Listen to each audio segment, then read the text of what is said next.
Dear friends, ఈరోజు మన మీటింగ్లో ఒక అద్భుతమైన సారాంశం, మెసేజ్, సమ్మరీ, మీనింగ్, ప్రవచన జరుగుతుంది.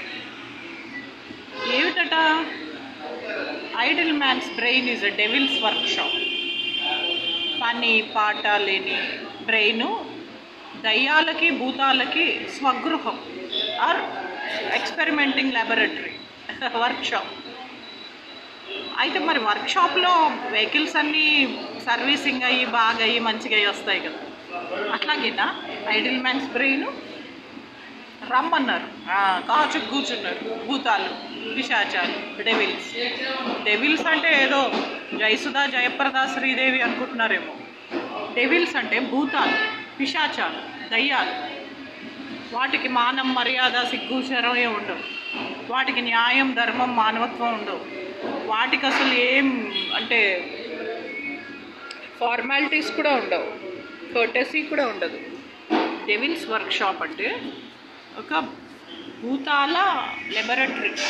అవి ఎక్స్పెరిమెంట్స్ చేస్తూ ఉంటాయి. ఫర్ ఎగ్జాంపుల్, వ్యభిచారం చేసే విజేత, ఒళ్ళమ్ముకునే సంజన, దొంగతనాలు చేసే విశాల్, ఈ ముగ్గురు ఒక చోట కలిస్తే, అంటే వాళ్ళ తల్లి, కొడుకు, కూతురు, బట్ ఒక్కచోటే ఉంటే వాళ్ళు ఎన్నో ఎన్నో ఎన్నో ఎక్స్పెరిమెంట్స్ చేస్తారు, ప్రయోగాలు చేస్తారు.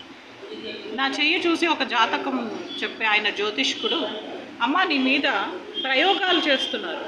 ఈ ప్రయోగాలు ఎవరు చేస్తున్నారు అంటే అచ్చు ఇప్పుడు నేను చెప్పినట్టే వాళ్ళ పేర్లు చెప్పాడు.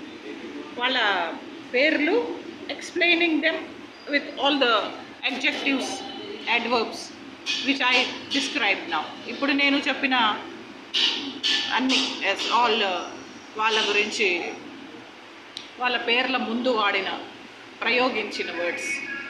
ఎందుకంటే వాళ్ళు నా మీద ప్రయోగాలు చేస్తున్నారంట. ఎస్, చాలా లాస్ అయింది, చాలా చాలా అపకారం జరిగింది, చాలా చాలా అన్యాయం, ద్రోహం జరిగింది మాకు వాళ్ళ మూలాన. కాబట్టి వాళ్ళ శవాలు వెళ్ళాలి. ఎందుకంటే వాళ్ళు డెవిల్స్ వర్క్షాప్. అలా ఇంకా కొంతమంది ఉన్నారు. ఒక footpath people, Sita, Bhargavi, Kavitha and వాళ్ళ ఫ్యామిలీ, పుష్ప, భారతి, మాధవి, వాళ్ళందరి పిల్లల శవాలు వెళ్ళి వాళ్ళు బూడిదయ్యి, కాలి మసి బూడిదయ్యి పేలి చేస్తేనే న్యాయదేవత కాస్త హ్యాపీగా ఉంది. ధర్మదేవత 4 పాదాల బహుశా పరిగెత్తుతుందో నడుస్తుందో తెలియదు, కానీ 2 పాదాల మీద అయితే హ్యాపీగా నడుస్తుంది, సంతోషంగా ఆరోగ్యంగా ఉంటుంది.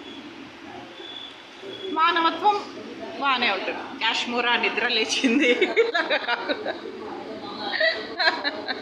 It will be nice. మానవత్వం will be very nice. So dear friends, మనం ఈ విషయాలన్నీ ఆలోచిస్తే నిజంగా టైం వెనక్కి వెళ్ళి మనం పోగొట్టుకున్నవన్నీ మళ్ళీ ఇచ్చి, బులానే వాళ్ళ హైతో గయా హువా వక్త్ లౌటాతే అని, మన సమయం, ఆనందం, సంతోషం, పోగొట్టుకున్న లక్షలు, కోట్లు, మిలియన్స్ అన్నీ వస్తాయి. ముఖ్యంగా స్మైల్స్, సంతోషం, ఆనందం అండ్ అనారోగ్యం పోయి ఆరోగ్యం, అష్టైశ్వర్యాలు కూడా వస్తాయి. బాధలు పోయి, కష్టాలు పోయి.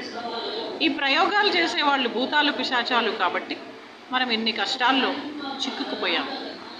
ఒక అభిమన్యుడు పద్మవ్యూహంలో చిక్కుకున్నట్టు. ఓకే, స్విచ్ వర్డ్ ఏమన్నా ఉందా దీనికి? ఉందా?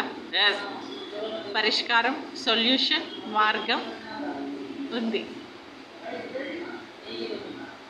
శతకోటి దరిద్రాలకు అనంత కోటి ఉపాయాలు ఉన్నట్టు. ఎస్, స్విచ్ వర్డ్ ఏమిటట? స్విచ్ వర్డ్ రోజు ఒకసారి మన శత్రువుల పేర్లు లైన్గా చెప్పి, లైన్గా నోటి మీద ఉంటాయి మన శత్రువుల పేర్లు. మన వెల్విషర్స్ పేర్లు ఉంటాయో లేదో తెలియదు, మన ఫోన్ నెంబరు మనకి గుర్తుంటుందో లేదో తెలియదు. జీసస్ క్రైస్ట్ అన్నట్టు శత్రువుల పేర్లు ఎప్పుడు నోటి మీద నడుస్తుంటాయి. శత్రువుల పేర్లు మాత్రం మనం అస్సలు మర్చిపోం.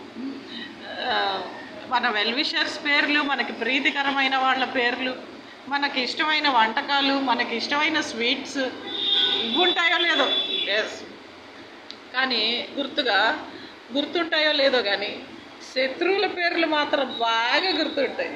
అందువల్ల శత్రువుల పేర్లు రోజు పొద్దున్నే సూర్యోదయం టైంలో సూర్యుడికి చెప్పి వాళ్ళు చచ్చిపోవాలి, వాళ్ళు నాశనం అయిపోవాలి, వాళ్ళు బూడిదైపోవాలి అలా అనుకొని బియ్యం ఉంటాయి కదా, బియ్యం రైస్, ఆ బియ్యం కొన్ని ఎక్కువ కాదు, జస్ట్ ఒక 4-5 బియ్యపు గింజలు, ఎన్ని శత్రువులు ఉంటే అన్ని గింజలు, వాళ్ళ పేర్లు చెప్పి ఒక్కొక్క బియ్యపు గింజ సూర్యుడికి ఇట్లా వదిలేయాలి. సూర్యుడికి సపోజ్ నేనే సూర్యుడిని, సూర్యుడికి ఇట్లా వదిలేయాలి, సూర్యుడికి వదిలేయాలి ఆ బియ్యపు గింజలు. సపోజ్ శ్రావణి, అరుముగం అండ్ వాళ్ళ అమ్మ నాన్న, వాళ్ళ పేరెంట్స్, ఎస్, అంటే శ్రావణి, అరుముగం అండ్ వాళ్ళ పేరెంట్స్ 6 బియ్యపు గింజలు వదిలేయాలి ఇట్లా సూర్యుడికి. అప్పుడు వాళ్ళు చచ్చిపోతారు.